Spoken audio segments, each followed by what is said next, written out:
جی نازش۔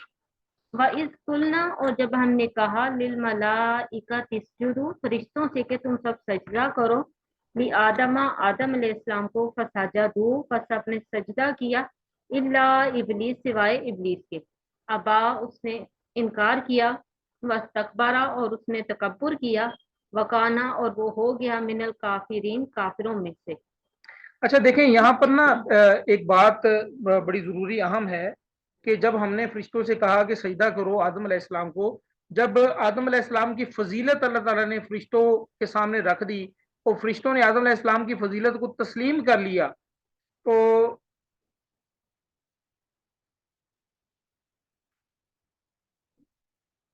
فرشتوں نے آدم علیہ السلام کی فضیلت کو تسلیم کر لیا، تو اللہ تعالیٰ نے کہا کہ آدم کو سجدہ کرو۔ اچھا اب اس کے متعلق نا دو رائے ملتی ہے۔ ایک یہ کہ یہ سجدہ چونکہ اللہ کے حکم سے تھا، لہذا چندہ یہ آپ پلیز اس کو نا بورڈ کو استعمال نہ کریں، اپنے موبائل کا ٹچ جو ہے وہ استعمال نہ کریں۔ جی تو علماء کے دو سوال ہیں، ایک یہ خراب ہو جاتا ہے، ایک یہ کہ ٹچ نہ وہ خود ہی ایک یہ کہ سجدہ چونکہ اللہ کے حکم سے تھا، لہذا یہ سجدہ آدم کو نہیں تھا بلکہ اللہ ہی کو سجدہ کرنے کے برابر تھا، مترادف تھا۔ اور دوسرا یہ کہ یہ سجدہ تعظیمی تھا جو پہلی شریعتوں میں جائز تھا، جیسے یوسف علیہ السلام نے خواب دیکھا تھا کہ 11 ستارے اور ایک سورج اور ایک چاند جو ہے وہ ان کو سجدہ کر رہا ہے، اور پھر جو ہے وہ 11 بھائیوں نے اور ماں باپ نے سجدہ کیا، وہ سجدہ تعظیمی تھا۔ پچھلی شریعتوں میں تو جائز ہے، لیکن ہماری اس شریعت محمدیہ میں تعظیمی سجدہ بھی جائز نہیں ہے، یاد رکھیے گا، یعنی ہم جو ہے وہ تعظیمی سجدہ بھی کسی کو نہیں کر سکتے۔ دوسری بات یہ کہ انسان اور شیطان، ابلیس میں نے بتایا تھا اس کا اصل نام عزازیل ہے، اور ابلیس اس کو اس لیے کہا جاتا ہے کہ یہ مایوس ہو گیا، اللہ کی رحمت سے مایوس ہو گیا۔ ابلیس جو ہے وہ ایسے شخص کو کہتے ہیں جو مایوس ہو، تو یہ اللہ کی رحمت سے مایوس ہو گیا تھا کہ بس میں تو گیا، اب بڑھ چڑھ کے جو ہے وہ میں نافرمانی کروں، میرا تو جو ہے نا پتہ ویسے ہی صاف ہو چکا ہے۔ مایوس ہو گیا تھا اللہ تعالیٰ کی رحمت سے، اور اس نے انکار کر دیا اور تکبر بھی کیا۔ تکبر یہ کیا، دیکھیں مکلف تھا نا یہ بھی، جیسے انسان مکلف ہے، انسان جو ہے وہ انسان کے اختیار میں کچھ چیز دے دی گئی ہے، تو انسان جو ہے کچھ کام کر سکتا ہے کچھ نہیں کر سکتا۔ اسی طرح جو ہے وہ جن بھی مکلف ہیں، یعنی وہ کچھ کام کر سکتے ہیں اور کچھ نہیں کر سکتے۔ تو زمین کی خلافت کے لیے ابلیس سمجھتا تھا کہ شاید جو ہے وہ مجھے خلافت ملے گی، تو اس حسد اور کینے کی وجہ سے اس نے انکار کیا، ٹھیک ہے۔ اور پھر اللہ تبارک و تعالیٰ کے سامنے جو ہے وہ بڑھ چڑھ کے بولا بھی، اگلی کئی صورتوں میں جو ہے اس کا ذکر بھی آتا ہے، انشاءاللہ ہم جب پڑھیں گے تو وہاں ہم دیکھیں گے کہ کیا ڈائلاگز ہوئے تھے، کیا مکالمات جو ہے وہ ابلیس نے جو ہے وہ اللہ تعالیٰ سے کیے تھے، اور اللہ نے جواباً کیا جو ہے وہ فرمایا تھا۔ وقلنا، اور ہم نے کہا یا آدم اسکن، اے آدم تو رہ، انتا تو وزوجکا، اور تیری بیوی، الجنتا، جنت میں، وکولا، اور تم دونوں کھاؤ، منہا، اس سے، راغدن، بافراغت، اطمینان سے، حیثو شئتما، جہاں سے تم دونوں چاہو۔ اچھا اب اللہ تعالیٰ نے آدم علیہ السلام کو جو ہے وہ کہا کہ اے آدم تو اور تیری بیوی اس جنت میں رہو، اور جہاں سے تم دونوں چاہو کھاؤ پیو اطمینان سے۔ اب حوا علیہ السلام کے متعلق آتا ہے کہ حوا علیہ السلام کو جو ہے آدم کی پسلی سے پیدا کیا گیا، تو حدیث میں آتا ہے کہ سیدہ حوا کو پسلی سے پیدا کیا گیا، لہذا اسے سیدھا کرنے کی کوشش نہ کرو ورنہ توڑ دو گے، پس اس سے حسن سلوک سے پیش آؤ۔ یعنی خواتین کے متعلق کہا جا رہا ہے کہ ان سے جو ہے وہ حسن سلوک سے پیش آنا ہے، یہ بخاری کی حدیث میں نے پڑھی ہے۔ اور ویسے ہی عذرائے جو ہے وہ کہہ لیں کہ ایک بات کو جو ہے وہ مزید سمجھانے کی خاطر، پسلی نا تھوڑی سی ٹیڑھی ہوتی ہے، یاد رکھیے گا، اور پسلی جو ہوتی ہے نا اگر سیدھی ہونا تو کیا نقصان کرے گی، ویسے ہی کسی نے جو ہے وہ مجھے اس کا مفہوم سمجھانے کی کوشش کی۔ پسلی اگر بالکل سیدھی ہونا تو دل جب ہمارا دھڑکے گا نا تو پسلی کو لگ لگ کے جو ہے وہ خراب ہو جائے گا، کہیں سے ڈیمیج ہو جائے گا۔ تو پسلی تھوڑی سی اللہ تعالیٰ نے ٹیڑھی رکھی ہے، یعنی اس میں خم ہے تاکہ دل جو ہے وہ گلائی میں ہے، تاکہ دل جو ہے وہ پسلی کے ساتھ بار بار جو ہے وہ ٹچ نہ ہو، اور وہ دل کی حفاظت بھی کرتی ہے پسلی، یاد رکھیے گا۔ تو اللہ تعالیٰ نے جو ہے وہ مرد کو اور عورتوں کو ایک دوسرے کا لباس بھی کہا ہے۔ تو اللہ تعالیٰ نے کہا کہ بس ٹھیک اس جنت میں ٹھہرو اور جہاں سے چاہو کھاؤ پیو موج مستی کرو۔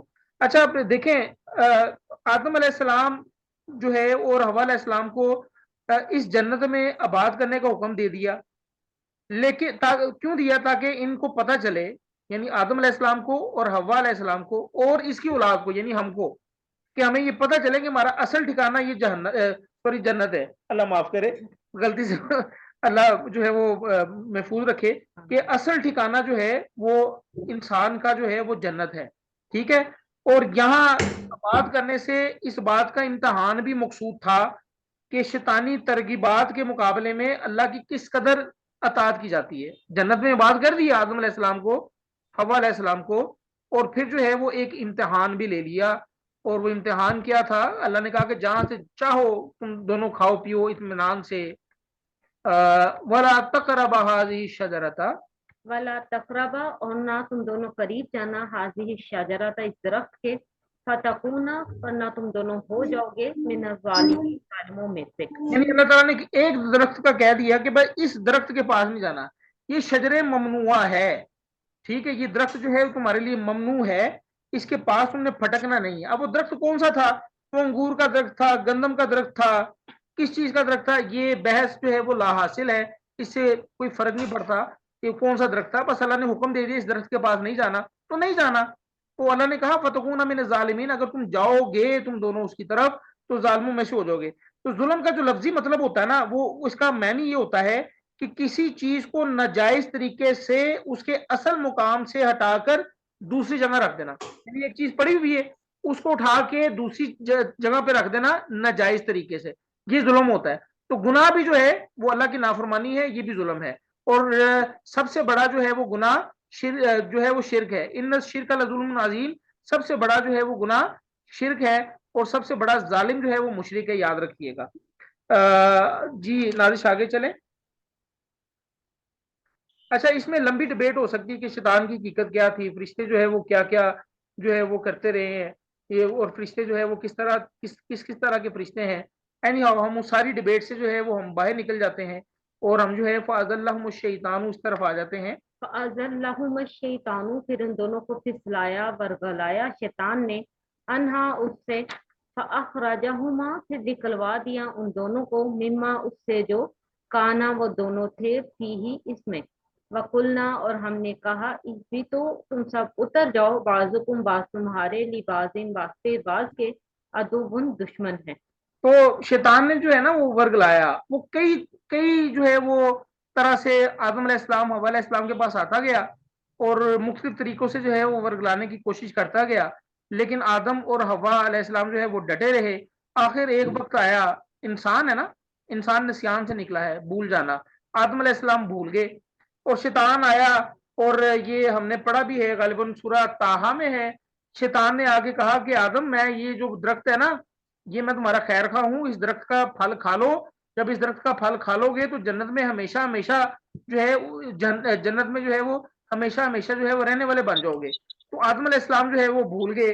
अल्लाह ताला फरमाते हैं एक और मुकाम पर सूरह ताहा में ही, फनसिया आदमा फलम नजिद लहू आजमा, के जो है वो आदम अलैहिस्सलाम जो है वो भूल गए, और हमने उनमें जो है वो नाफरमानी का अज़म नहीं पाया था।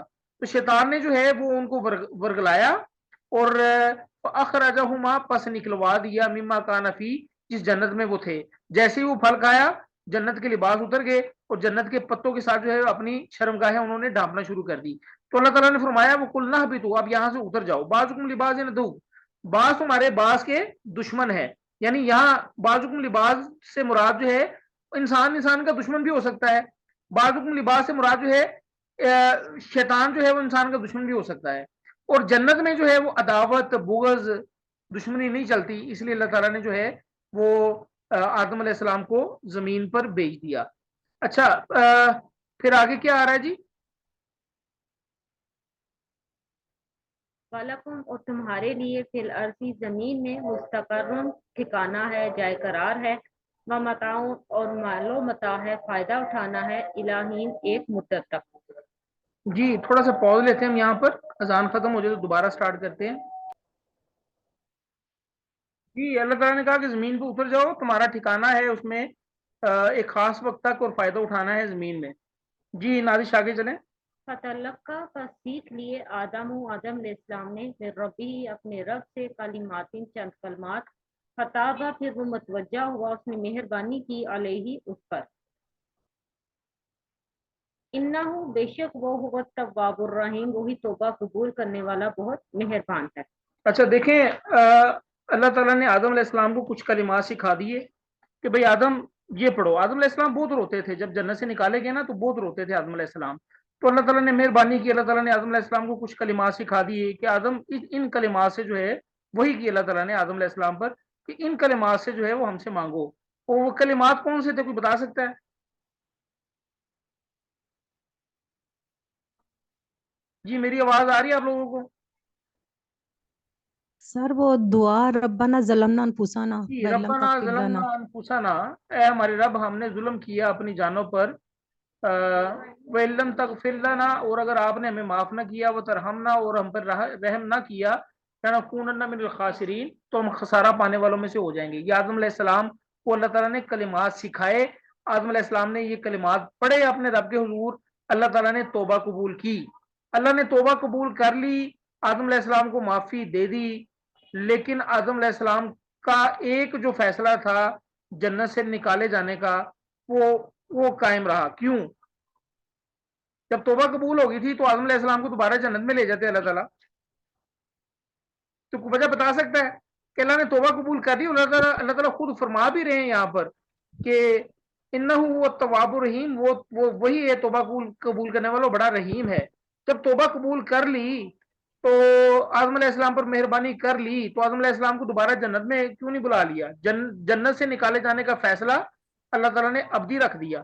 ابدی سے مراد کہ اٹل رکھ دیا. سر جی سر اس کا یہ ہے کہ خاتم النبی حضرت آدم علیہ السلام کی اولاد میں سے تھے نا جی سر. میری آواز آ رہی ہے؟ ہاں جی آپ کی آواز آ رہی. خاتم النبی نبی علیہ الصلوۃ والسلام, خاتم النبیین حضرت محمد صلی اللہ علیہ وسلم جی انہوں نے ارشاد کیا تھا کہ اللہ تعالیٰ نے کہ تمہاری اولاد میں سے ہیں, اچھا پھر تو اس لیے مطلب کہ نا ان کو نا معافی نہیں وہ مطلب کہ نا دی نہیں کہ تاکہ دیکھیں یہ زمین پہ رہے, تاکہ ان کی نسل آگے بڑھے.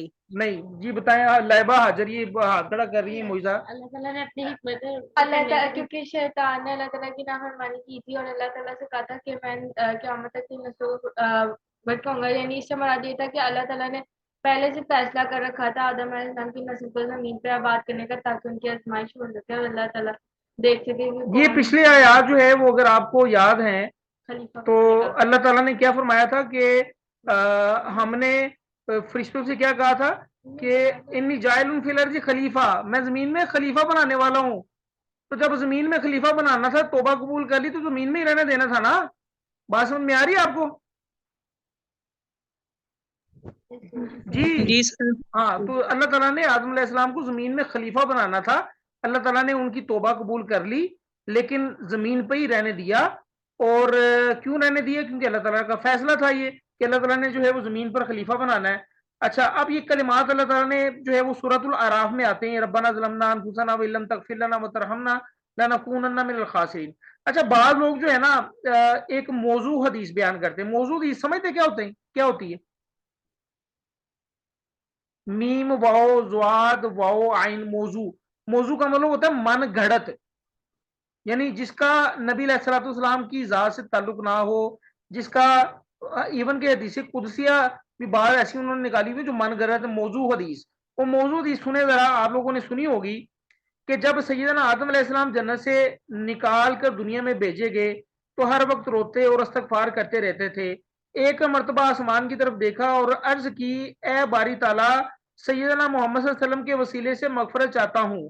وہی نازل ہوئی کہ تم محمد صلی اللہ علیہ وسلم کے متعلق کیسے جانتے ہو؟ عرض کیا, جب آپ نے مجھے پیدا کیا تھا تو میں نے عرش پر لکھا ہوا دیکھا تھا لا الہ الا اللہ محمد رسول اللہ, تو میں سمجھ گیا کہ محمد صلی اللہ علیہ وسلم کوئی اونچی ہستی ہے جس کا نام تو نے اپنے نام کے ساتھ لکھ رکھا ہے.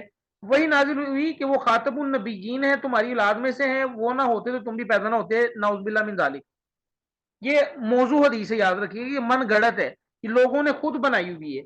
اچھا اب اس حدیث کو بیان کرنے کا ایک اور موضوع حدیث جو ہے وہ اس ضمن میں آتی ہے کہ اچھا دونوں کی دیکھیں, دونوں کی کتاب سیم ہے.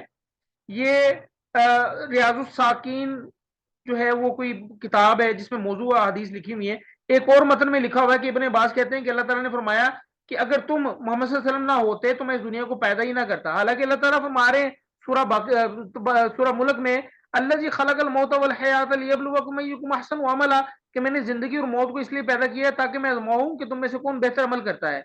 तो याद रखिएगा ये कलिमात अल्लाह ताला ने सिखाए थे, तब अल्लाह ताला ने आदम अलैहिस्सलाम की तौबा कबूल की थी। ये अच्छा, अब इन हदीसों को, इन मौजू हदीसों को बयान करने से क्या मुराद है? इन मौजू हदीसों को बयान करने से नबी सल्लल्लाहु अलैहि वसल्लम की शान को बढ़ाना मुराद नहीं है, बल्कि इनके मकासद कुछ और हैं। पता है आपको मौजू हदीस कौन सी होती है? जी आप लोगों से पूछ रहा हूँ, मौजू हदीस कौन सी होती है? मन घड़त मन घड़त, जो खुद से गढ़ ली गई हो, मौजू हदीस वो होती है। तो इन मौजू हदीस को गढ़ने का मकसद जो है ना, इन हदीस को गढ़ने का मकसद जो है नबी सल्लल्लाहु अलैहि वसल्लम की शान को बयान करना नहीं है, बल्कि उन हजरात के नजदीक बड़े अहम मकासद हैं। वो क्या मकासद है? पहला मकसद वो ये, अब सोचिएगा जरा, अल्लाह से खा कितने ही बरस रो रो के मगफरत तलब करती जाओ, उससे अल्लाह कबूल नहीं करता जब तक वो कोई वसीला ना पकड़े। नाउज़ुबिल्लाह मिन ज़ालिक। अल्लाह ताला कुरान में फरमाते हैं कि मुझसे मांगो मैं तुम्हें दूंगा। तो इस मौजू हदीस को बयान करने का मकसद ये है कि लोग जो है वो वसीला पकड़ें, और वो वसीला अपने नेक अमाल का नहीं, किसी ऐसी बुजुर्ग हस्ती का जो वजूद में भी ना आई हो या वजूद में आके फौत भी होगी हो, उस हस्ती का। देखें ये क्या है। और आपको पता है शिया हजरात ने क्या किया? शिया हजरात जो है वो इनसे भी 2-4 हाथ आगे निकल गए। उन्होंने कहा, उनकी अहादीस की बुक में आता है कि अल्लाह ने जो है वो रसूलुल्लाह सल्लल्लाहु अलैहि वसल्लम को मुखातिब होकर फरमाया कि अगर अली ना होते तो मोहम्मद सल्लल्लाहु अलैहि वसल्लम हम तुम्हें भी पैदा ना करते। बात समझ में आ रही है आपको? जी सर। हाँ, तो ये अल्लाह ताला ने जो है वो इस दुनिया को इसलिए पैदा नहीं किया कि नबी अलैहिस्सलाम को पैदा करना था। अल्लाह तबारक व ताला इन तमाम एहतियाजात से पाक है। अल्लाह पाक है, अल्लाह हुस्समद है, अल्लाह बेनियाज है हर शय से। अल्लाह को कोई मजबूर नहीं कर सकता। ठीक है, तो वसीला अगर पकड़ना है तो अपने नेक अमाल का वसीला बनाए। या अल्लाह मैंने फलां काम किया था नेक, या अल्लाह वो मैंने तेरी रजा के लिए किया था, या अल्लाह मुसीबत आ गई है, या अल्लाह मुझे इस मुसीबत से निकाल। ठीक है, तो नेक अमाल का वसीला आप दे सकते हैं। ठीक है, तो कुरान में आता है कि एक जगह पर कि नमाज और सबर को वसीला बनाओ, इस तरह की कोई आयत आती है। यानी जब मुसीबत आए तो सबर करो और नमाज पढ़ो, रब के सामने जो है वो रो, रब के सामने वस्ताईनु बिस्सब्रि वस्सलाह, कि इस्तानत पकड़ो, मदद पकड़ो सबर के साथ और नमाज के साथ। तो अल्लाह ताला ने जो है वो कलिमात सिखाए और अल्लाह ताला ने उनकी तौबा कबूल कर ली। याद रखिएगा तो कि जो है ना, अब इससे जो है ना एक और बात भी जो है वो वाज़ेह होती है। वो क्या? कि अल्लाह ताला ने उनकी तौबा कबूल फरमा ली, गुनाह माफ कर दिए, और आदम अलैहिस्सलाम को जो है वो जमीन पर रहने दिया, क्योंकि अल्लाह ताला की मशीयत ये थी कि आदम अलैहिस्सलाम को खलीफा बनाना है। एक और चीज यहां से हमें पता चलती है, आदम अलैहिस्सलाम ने जो है वो, मुझे आप ये बताएं कि अल्लाह ने कहा था कि इस दरख्त के पास नहीं जाना, तो आदम अलैहिस्सलाम ने नेकी की थी दरख्त के पास जाके? जी मेरी आवाज आ शैतान रही ने है? वर्गलाया था जी आप- सर, शैतान ने वर्गलाया, शैतान ने वर्गलाया था, वर्गला दिया, तो आदम अलैहिस्सलाम ने नेकी की थी? नहीं सर, नेकी नहीं किया आदम शैतान अलैहिस्सलाम ने, लेकिन जो भी उन्होंने काम किया वो गुनाह का काम था ना। अल्लाह ताला फरमा रहे हैं कि इस दरख्त के पास ना जाना वरना जालिमों में से हो जाओगे। तो आदम अलैहिस्सलाम ने नेकी नहीं की थी, एक गुनाह का काम किया था। लेकिन क्या उस गुनाह का बदला गुनाह की शक्ल में मिला, बदी की शक्ल में मिला? नहीं मिला। तो याद रखिएगा, नेकी और बदी के नताइज लाजमी नहीं होते जो हर इंसान ने भुगतना है। ठीक है, नेकी की जजा और बदी की सजा अल्लाह ताला के इख्तियार में है। भलाई पर अगर हम भलाई करते हैं ना, उस पर अगर हमें इनाम मिलता है ना, तो ये अल्लाह ताला की रहमत होती है। याद रखिएगा, अल्लाह का फजल होता है, ये हमारी नेकी नहीं होती। इवन के नबी सल्लल्लाहु अलैहि वसल्लम से पूछा गया, नबी सल्लल्लाहु अलैहि वसल्लम ने फरमाया कि हर इब्ने आदम जो है वो जन्नत में अल्लाह की रहमत